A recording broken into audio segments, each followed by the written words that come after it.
A very good morning to one and all present here. I, Dr. Sumedha Dasmana, Assistant Professor, DME Media School, welcome all parents of our students of Batch 2022. This is an Induction Plus session of our Student Induction Program 2022. The SIP 2022 is being organized for the batch of 2022, marking the commencement of their first year. I feel really elated to have you on campus and welcome you to DME Media School. It gives me immense pleasure to share that today's session will provide an opportunity to you to interact with Professor Dr. Amrish Saxena, Dean, DME Media School. Delhi Metropolitan Education is an A-grade premier educational institute affiliated to Guru Gobind Singh Indraprastha University, New Delhi, and approved by Bar Council of India. DME Media School is one of the most promising media institutes in the country. It offers BA in journalism and mass communication. It is recognized as a school focused on the growth of its faculty and students through academic and co-curricular activities. Major flagship events and initiatives of the school include B.G. Varghese Lecture Series, Peer-to-Peer FTP, International Film Festival SIFI, International Conference ICANN, Ritika, Convention of Media Students, and VIS Vibrant India Series. I would now like to introduce you all to our Dean, Professor Dr. Amrish Saxena, who is an accomplished media professional, researcher, author, anchor, political analyst, and film enthusiast. He is the Director of DME Studios and Production and Director of International Relations and IQAC. Dr. Amrish Saxena has worked on all media platforms, print, radio, TV, and digital media. He has worked in English and Hindi languages, both on the reporting and editing side. Occupying senior positions of news editor, executive chief reporter, bureau chief, correspondent, and anchor in news organization. As correspondent, his specialization has been crime and development reporting. Dr. Saxena is a dynamic personality with 360-degree vision. I now request Dr. Amrish Saxena to take this session forward from here. So, as Dr. Dasmana has already briefed you the objective behind this session, because we have planned this session to establish this interaction at the outset with the parents of the new batch.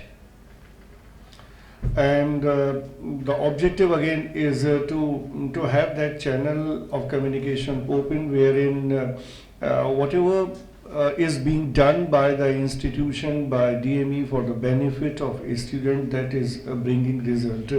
And no result is possible unless everybody is coming along and everybody is working in tandem. So that was the basic purpose, and in this session we will not put it as a communication wherein we are lecturing and everybody is listening to us. I wish that it remains more in the interactive mode, wherein as parents you understand as to what all is to be done on your part, what exactly is your responsibility, and how you can extend a hand of cooperation to the institution. Only then whatever we are planning to do, because we do so many things wherein the students are involved at every stage, and every opportunity is there available to students. I mean, all such opportunities which otherwise nobody can even think of. Right from writing assignments, writing practices, like we take out the newsletter every fortnight, and we have been doing it for the last 6 years. So the important part is the involvement of the students in this exercise, particularly since I am giving this example, and then the consistency part, wherein whatever is being done, that has to go on and on without any obstruction, without any hindrance.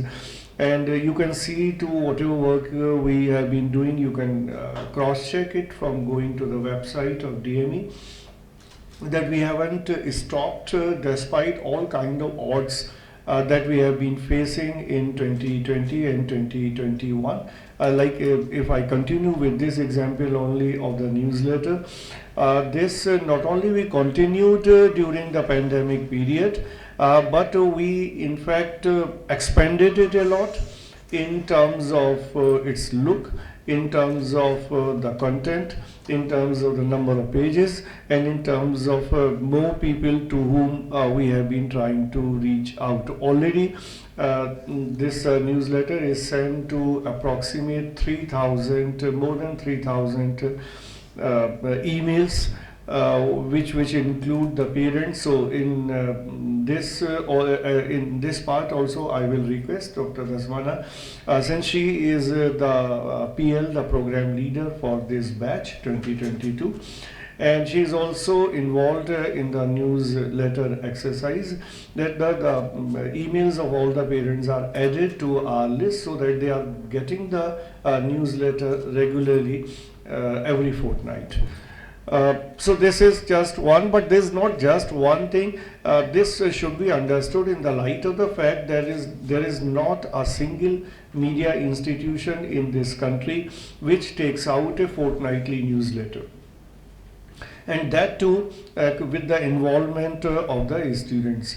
And then we have other exercises, other events doing, like this international conference, International Film Festival.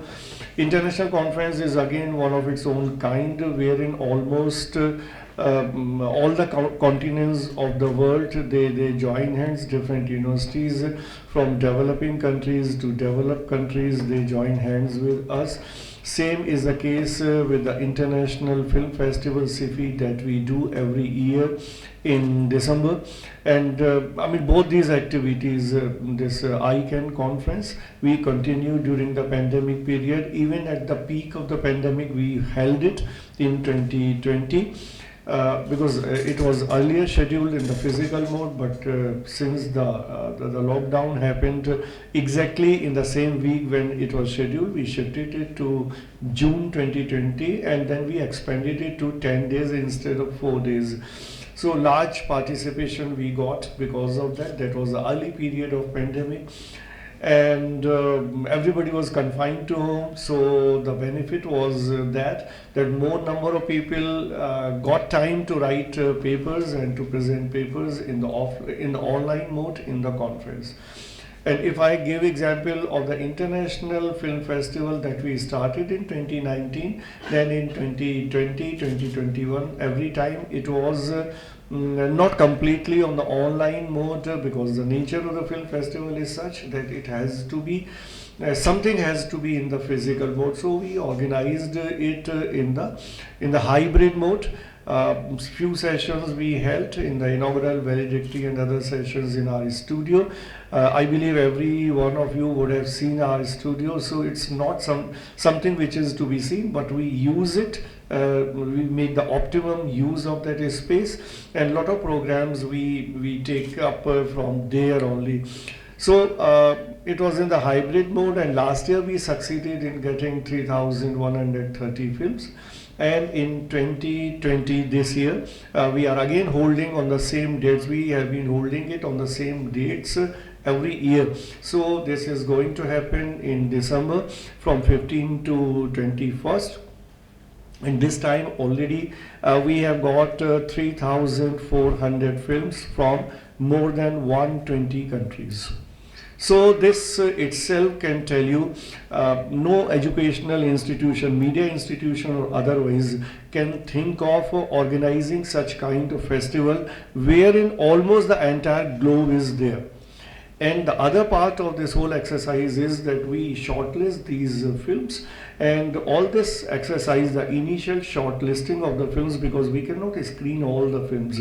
So shortlisting is done, and that's an exercise which is done completely by students under supervision of teachers. So that's a kind of learning that happens, that if a student is involved for 2 to 3 months, simply in the shortlisting will involve the preview of the films and watching that number of films. So on an average, since we have divided the whole work into teams, so on an average every student will be watching at least 300, 400, 500 films in 2 to 3 months. So the kind of learning that happens in this process you can yourself understand the magnitude, the benefit of this involved, because this is like learning by doing, or as we call it in the academic field, that it's an experiential learning, wherein you are experiencing something, doing something, and then you are learning in that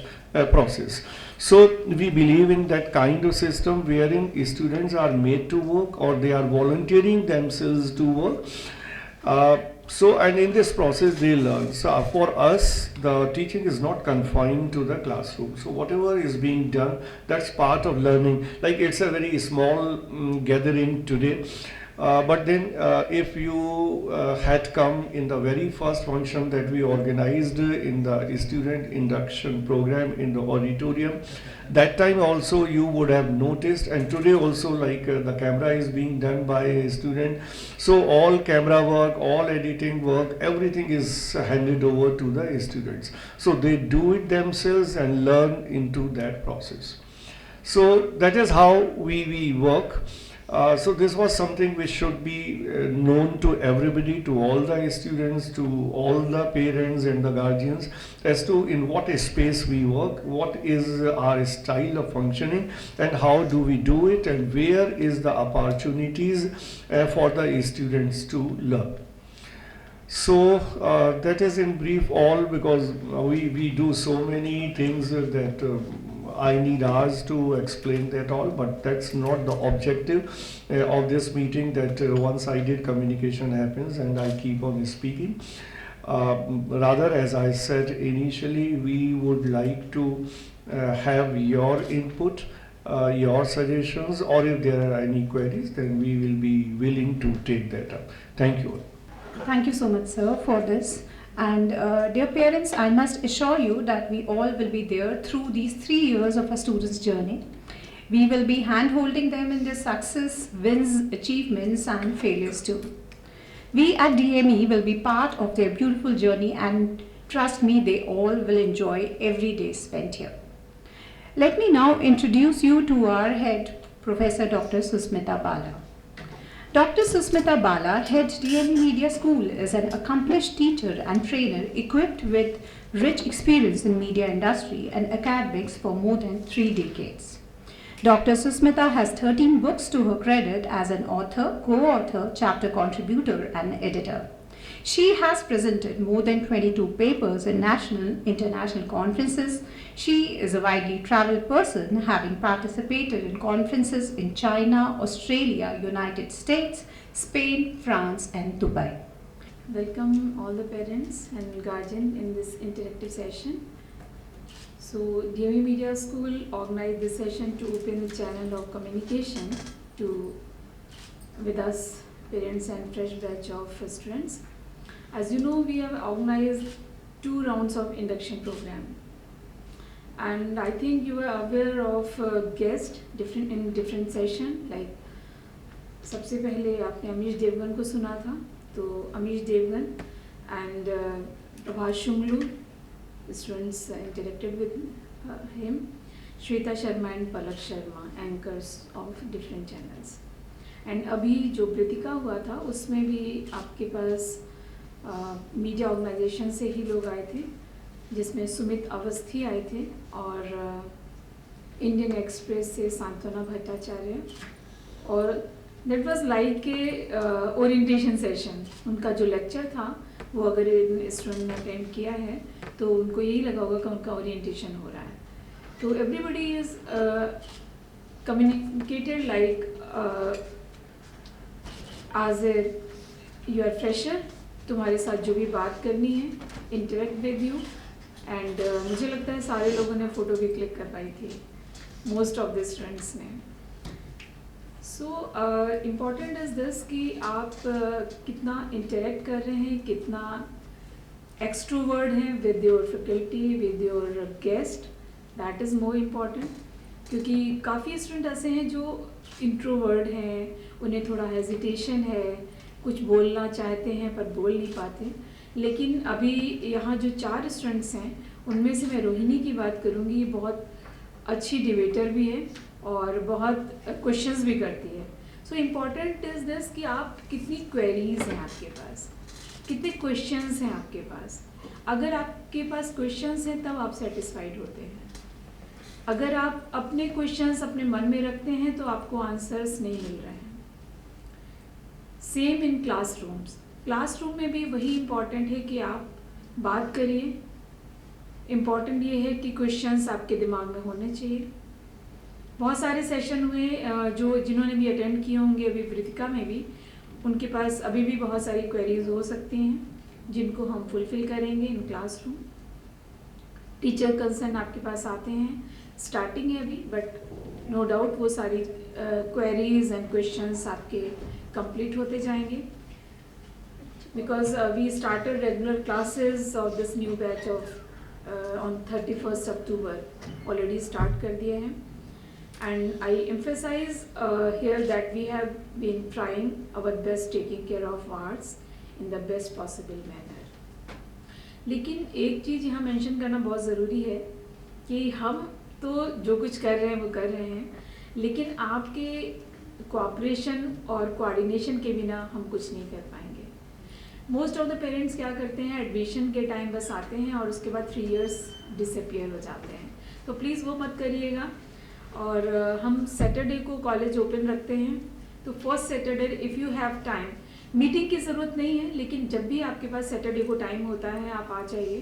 10 to 12 किसी भी time बात कर सकते हैं, मिल सकते हैं। Rather than Saturday you can come any time. जब भी आप फ्री हैं, आप मिलना चाहते हैं, आप कॉल कर लीजिए या अपने, क्योंकि अभी रिसेंट सिनेरियो ये है कि स्टूडेंट स्कूल से जब कॉलेज में आते हैं तो उनको एक तो पीटीएम बहुत ऑड लगता है कि अब स्कूल से हम कॉलेज में आ गए, पीटीएम क्यों हो रहा है, बट हम पीटीएम करते हैं। वो पीटीएम का पर्पस ये नहीं होता कि हमें आपको बच्चों की शिकायतें करनी हैं, उनका अप्रिसिएशन है, उन्होंने कुछ अचीव किया है, आपकी कोई सजेशन है, वो सब हम उसको कहीं इम्प्लीमेंट कर सकते हैं, वो करेंगे। इसके अलावा आपकी कुछ पर्सनल स्टूडेंट की क्वेरीज होती हैं, इश्यूज होते हैं, you can discuss with me, our mentors, peers, because हमें रिजॉल्व करनी है प्रॉब्लम्स, तो वो हमें देखना है कि आप कैसे करेंगे। तो लिमिटेड पेरेंट्स हैं आज, फिर भी मैं यही चाहूँगी कि आप लोग इंटरेक्टिव रहें और कभी कभी अपने आप रेंडमली बिना अपने वार्ड को बताए आके कॉलेज में विजिट करें और हमसे इंटरेक्ट करें, तो आपको फीडबैक मिलेगा और जो वो क्रिएटिविटी उनकी है वो हमारे सामने आएगी। हो सकता है कुछ स्टूडेंट अभी, जैसे मुझे 3rd सेमेस्टर में कुछ स्टूडेंट ऐसे दिखाई दे रहे हैं जो अभी 1st and 2nd सेम में सामने नहीं आए थे फॉर एंकरिंग, तो उनको हेजिटेशन होता है, उनकी वॉइस बहुत अच्छी होती है, फिर भी वो सामने नहीं आते। तो ग्रेजुअली हमें पता चलता है, अगर मैं आपकी क्लास में नहीं जा रही हूँ और आप मिलेंगे नहीं उससे, तो मुझे नहीं पता कि आपकी क्या रिक्वायरमेंट है। What do you expect with us, हमसे आपकी क्या उम्मीदें हैं, आप क्या चाहते हैं करना। इसके अलावा सुमिधा, मैं एक और बात कहना चाहूँगी, सारे स्टूडेंट की जो लिस्ट है उनके जो क्रिएटिव पार्ट्स हैं, क्या वो एक्टिविटी उनको पसंद है या वो क्या करना चाहते हैं, किसमें बहुत अच्छे हैं, उनकी एक लिस्ट बना लेना। सो दैट इज़ दिस कि आप बस हमारे साथ जुड़े रहें और हमारे साथ इंटरेक्ट करें, और जब भी ज़रूरत हो तो हमसे मिलें ज़रूर।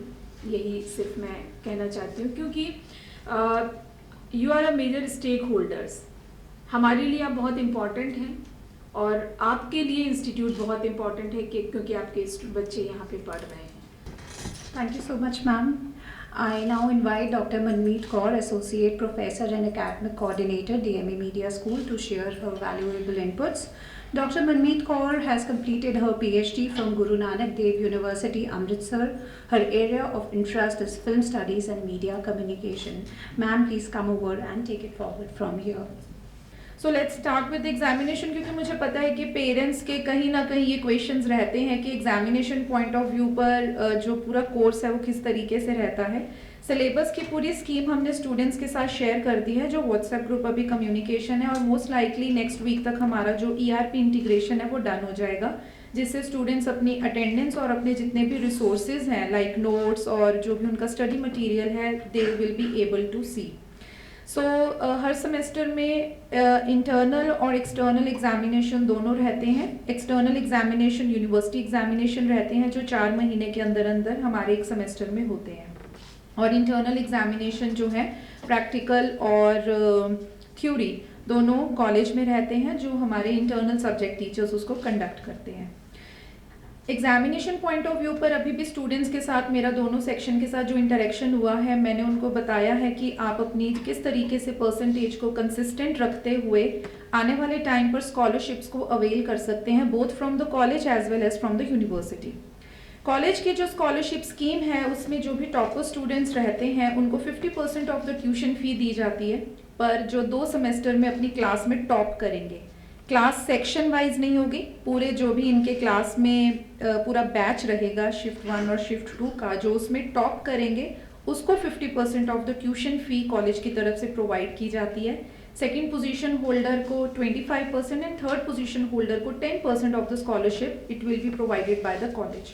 सो it is I think a motivational factor for students as well as for parents की आप पढ़ाई करते रहिए और जो जो बेनिफिट्स आपको कॉलेज से मिल सकते हैं वो आप लेते रहिए। देन उसके बाद यूनिवर्सिटी का भी जो स्कॉलरशिप स्कीम है एडमिशन के बाद वो निकालती है यूनिवर्सिटी नोटिस, और हम स्टूडेंट्स के साथ वो शेयर करते हैं। यूनिवर्सिटी का आप कह सकते हैं कि मिनिमम 85% ऑफ द जो आपका परसेंटेज क्राइटेरिया है वो आपको अटेन करना पड़ेगा अपने यूनिवर्सिटी एंड टर्म एग्जामिनेशन में। इवन फर्स्ट ईयर के लिए भी +2 एग्जामिनेशन जो इनके रिजल्ट्स रहते हैं उसके लिए भी यूनिवर्सिटी एक नोटिस निकालती है स्कॉलरशिप का। जैसे ही वो आएगा हम स्टूडेंट्स के साथ उसको डेफिनेटली शेयर करेंगे। अगर स्टूडेंट्स +2 में 12th स्टैंडर्ड में उस पर्टिकुलर परसेंटेज को अटेन करेंगे, दे will B entitled from the university scholarship scheme under various categories. So it will be definitely informed to the student as well as to parents as well through WhatsApp communication. So this is about the examination.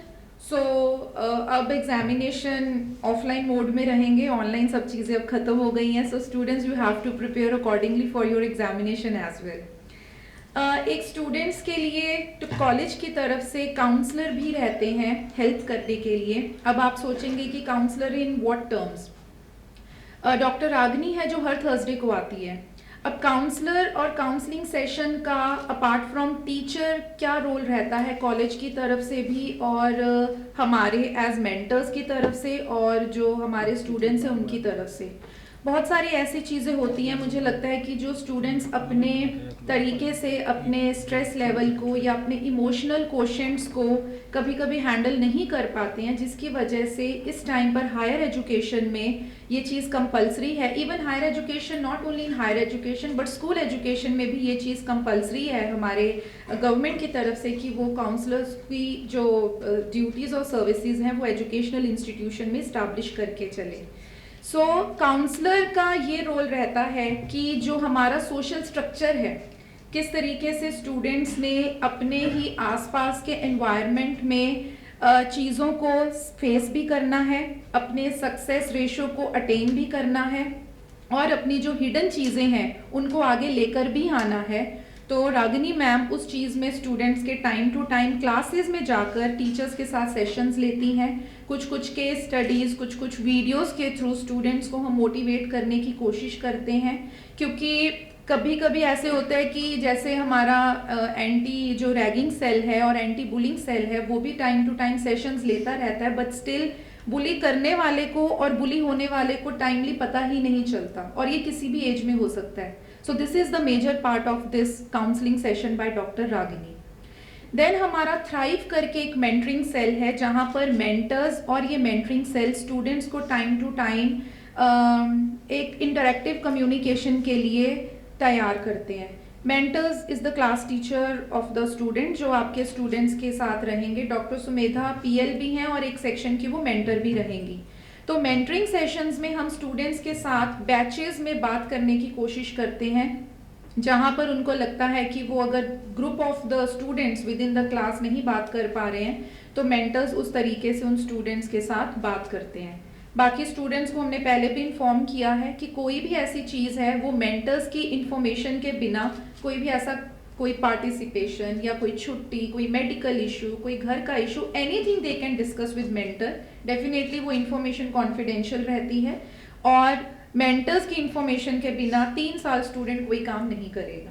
It's just कि mentor, अब यहाँ पर अगर घर पर parents उनके लिए एक प्रोटेक्टिव शेल है, तो कॉलेज में मेंटर उनका एक प्रोटेक्टिव शील्ड है, जिसकी कम्युनिकेशन के साथ ही आगे सब चीज़ें होती हैं। So this is like a hierarchy. So mentor और मेंटरिंग सेल इस तरीके से काम करता है, और कुछ हमें लगता है कि कुछ हमें एक्टिविटी कंडक्ट करवानी है मेंटरिंग सेल में, या कुछ इनको किसी लीडरशिप कर सोशल अवेयरनेस के लिए कोई ऐसे सेशंस हमने प्रोवाइड करने हैं, तो मेंटर्स उस तरीके से वो अपने लेक्चर्स प्लान करते हैं, स्टूडेंट्स उस तरीके से उन एक्टिविटीज़ को कंडक्ट करते हैं। सो it is like a non teaching part, but it is a very important part for student and a teacher relationship. वहाँ पर हम कोई पढ़ाई नहीं करवाते उस सेशन में, बट हमें ये रहता है कि स्टूडेंट की जो बात करनी है, चाहे कॉलेज का कोई काम है, चाहे अपना पर्सनल काम है, वो हमसे वो बात करके उन सब चीज़ों को क्लियर करें। देन सर ने एक चीज़ हमें कोट की थी कि एक्सपीरियंशियल लर्निंग की बात। एक्सपीरियंशियल लर्निंग रोज़ रहती है टाइम टू टाइम, क्योंकि जो भी लैब क्लासेस हैं वो एक्सपीरियंशियल लर्निंग का ही एक पार्ट है। मैं आपके सामने एक एग्जांपल इस टाइम पर इसलिए कोट करना चाहती हूँ कि इस टाइम पर 5th सेमेस्टर के 2 स्टूडेंट्स ने बाहर के एक कॉलेज में मूवी मेकिंग के लिए पार्टिसिपेट किया था, सेंट जेवियर्स मुंबई के लिए, और वो हमारी मूवीज़ टॉप सिलेक्शन में आई है, जिसके लिए स्टूडेंट्स कल अगले हफ्ते में अवार्ड रिसीव करने के लिए टीचर्स के साथ जा रहे हैं। डीन साहब भी जा रहे हैं और मिस्टर माधव भी वहाँ पर जा रहे हैं। So this is how we do experiential learning, कि हर चीज़ ये सिर्फ कॉलेज के 4 दीवारी के कैंपस में सीमित नहीं है। हम स्टूडेंट्स को टाइम टू टाइम उन अपॉर्चुनिटीज़ के साथ प्रोवाइड करते हैं जहाँ पर स्टूडेंट्स को लगे कि वो उनका पोर्टफोलियो जो है वो भी उनका इन्हांस करेगा। और पोर्टफोलियो मेकिंग के लिए हम हर क्लास टीचर, एक बार सब्जेक्ट टीचर 5 मिनट आखिरी में इन सब चीज़ों के ऊपर बात करते हैं कि आज अगर आपने कोई काम किया है या एंकरिंग की है और उसको यूट्यूब पर आपका लिंक आ चुका है, तो उसको आपने किस तरीके से सेव करके अपने प्रोफाइल में, अपने रिज्यूमे में उसको ऐड करते जाना है।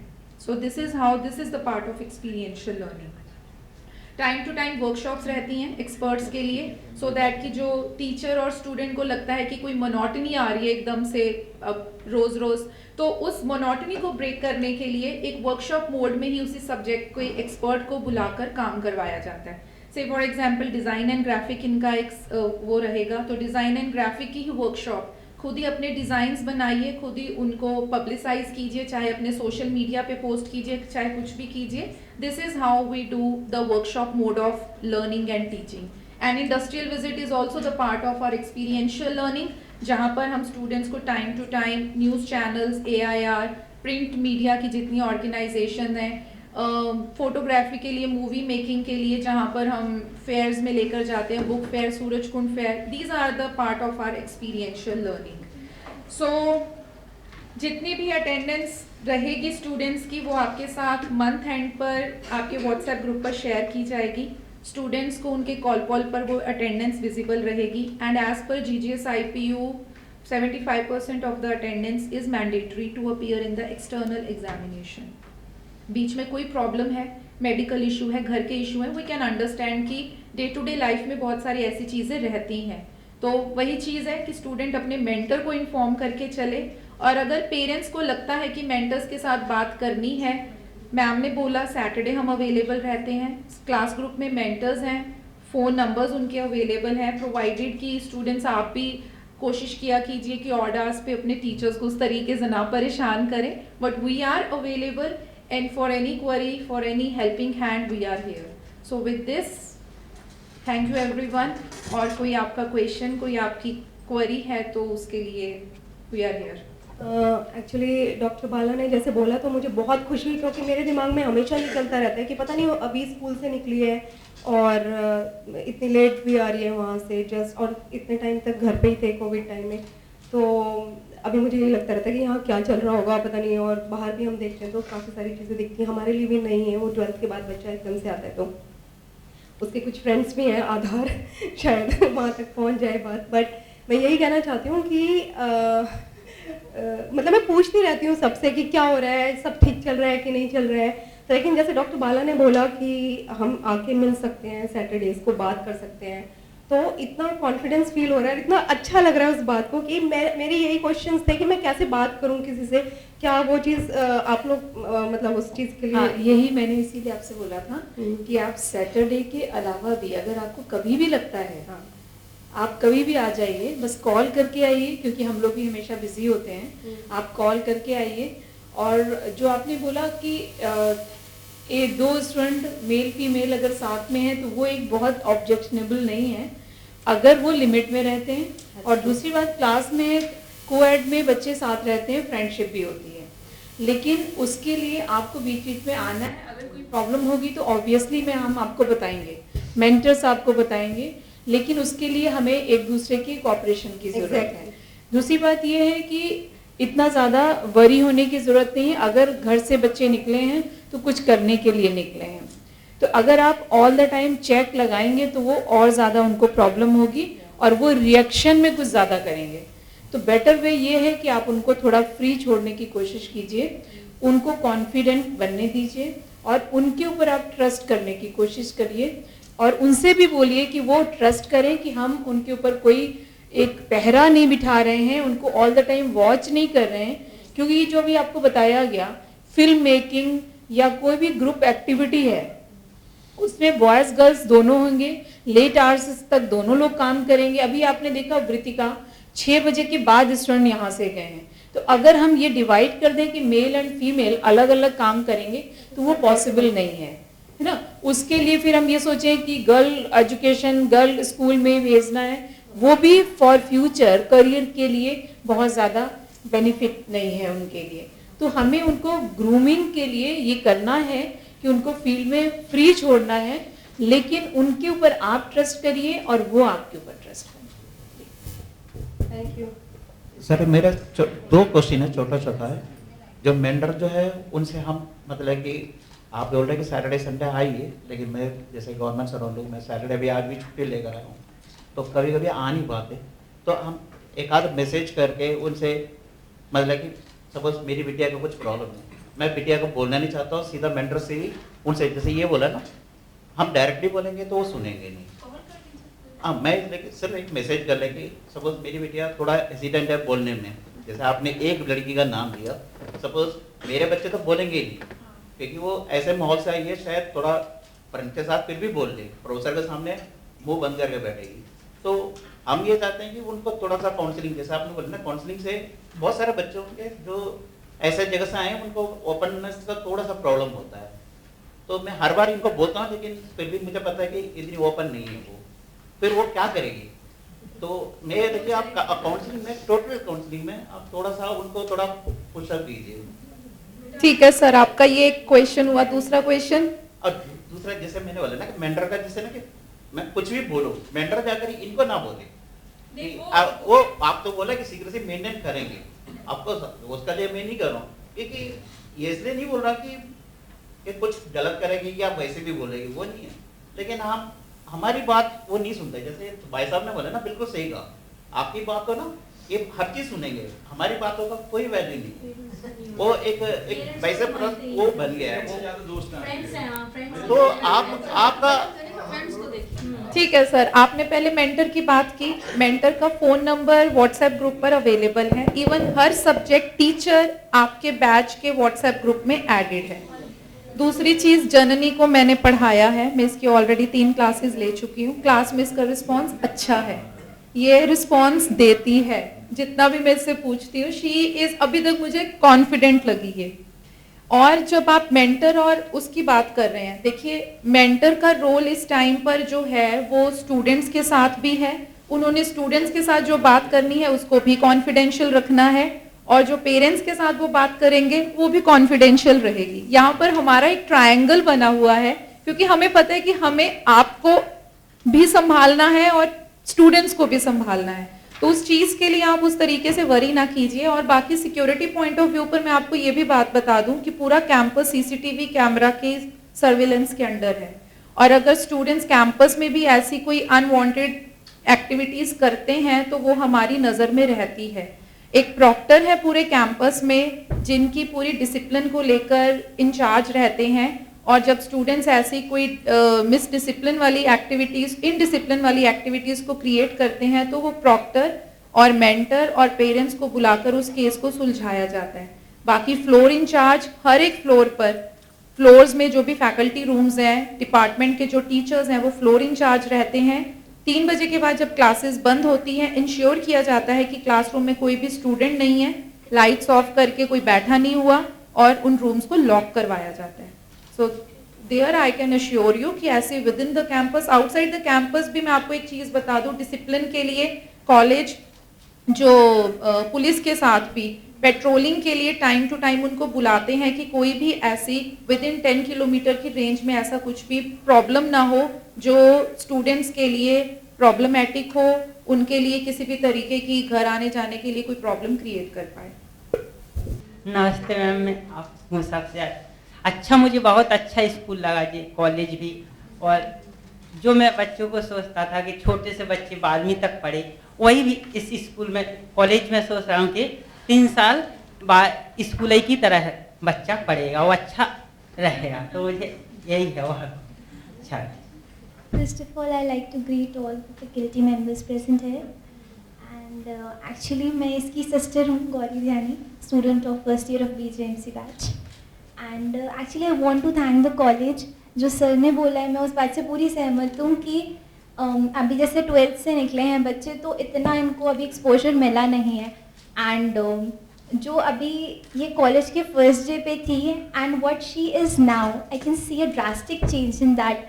लाइक उसका कॉन्फिडेंस इतना बूस्टअप हुआ है, एंड ये घर आके मुझे सब बताती है कि आज मुझे ये फैकल्टी से ये कॉम्प्लीमेंट मिला, एंड मतलब मुझे इतना अच्छा लग रहा है। तो she is actually enjoying and she is exploring, तो I am just happy about that. So just want to thank the faculty members and the college for all this. Thank you ma'am. मेरी बेटी का नाम कुमकुम शर्मा है, उसको बहुत positive यहाँ का माहौल लगा। उसको 1-2 एंकरिंग में बहुत वो था कि मैं उसी में जाऊंगी, और जब उसने सुमित अवस्थी जी को देखा तो सोने पे सुहागा हो गया उसके लिए। मम्मी इतना अच्छा बोलते हैं, इतना मेरे को लगता है कि मैं भी पढ़ सकती हूँ अब ऐसे।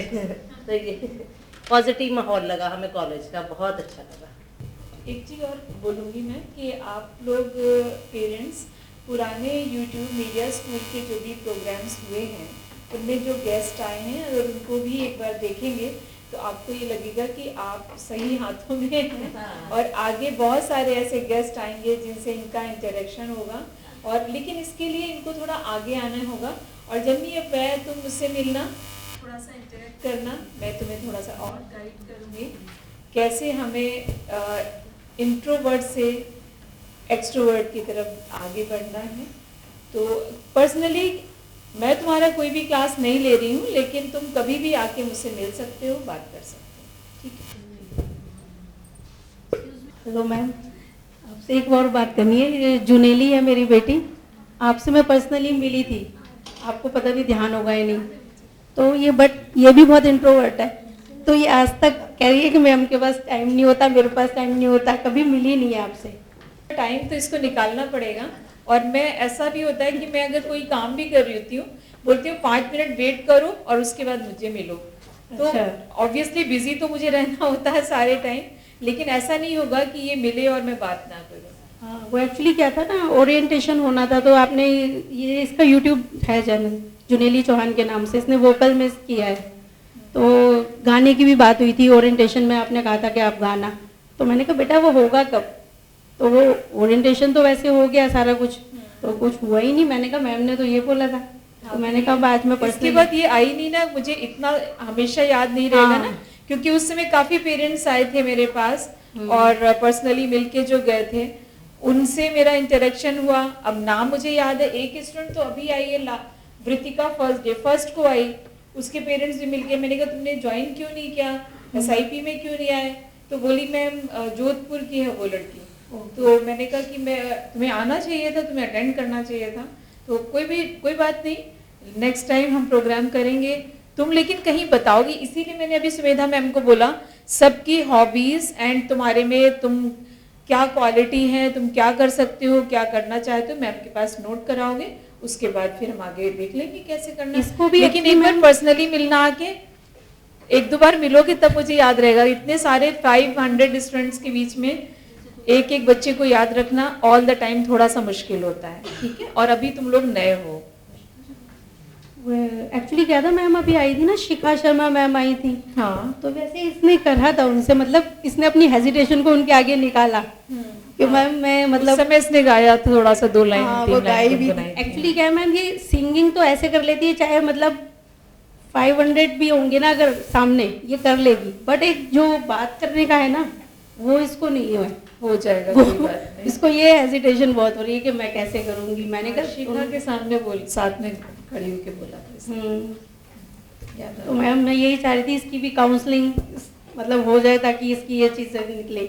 हाँ, क्योंकि मैंने यही बोला, मैं क्लास में नहीं आती हूँ। अगर क्लास में रेगुलर आती तो मुझे पता होता कि किस में क्या टैलेंट है, बट ये पर्सनली आके मिलेंगे तो मुझे ज़्यादा याद रहेगा। ठीक, okay, thank you. I assure you this, that you don't worry at all about your kids, and because when they are with us, we take them, treat them as professionals, we treat them as a students who are grown up, and we also take care of them. तो हम ये ensure करते हैं कि पढ़ाने के अलावा भी हम उनको और भी चीज़ों के लिए अपने आप ही ढूंढते चले जाते हैं। तो आप खुद ही देखेंगे कि आफ्टर दिस सेमेस्टर वो किस तरीके से अपनी अपनी फील्ड्स में जा रहे हैं, slowly and steadily. For example कुछ स्टूडेंट्स हैं फर्स्ट ईयर के जिसमें तुशिका इन्वॉल्व है, मैंने उसको नोटिस करा है कि वो जब स्टूडियो के प्रोग्राम्स होते हैं तो she sangs with the camera team, तो मुझे दिखा कि उसमें कैमरा इंटरेस्ट है, नोट किया था मैंने when you sang with Shikha. तो we are noting everything down, so you don't worry about that, we assure you we are taking care of them, and even in fact for that matter when they pass out we take care of our students, तो हम लोग उनका पूरा ध्यान रखते हैं। Alright, so with this I wind it up. Okay, so on behalf of DME Media School, I feel privileged to extend my gratitude to our parents. I am really glad that you all took the time and effort to be here. My sincere thanks to management and leadership of DME for their constant support in every endeavor being taken up by DME Media School. Heartfelt thanks to Dr. Ramrees Saxena, Professor and Dean, DME Media School, and Dr. Susmita Bala, Professor and Head, DME Media School, for their motivation and guidance required by us at every step. I thank our academic coordinator and Associate Professor Dr. Manmeet Kaur and all faculty members and the production team for the smooth conduct of the session. I once again thank all parents of first year students for your patient listening and active participation. Thank you so very much. Thank you.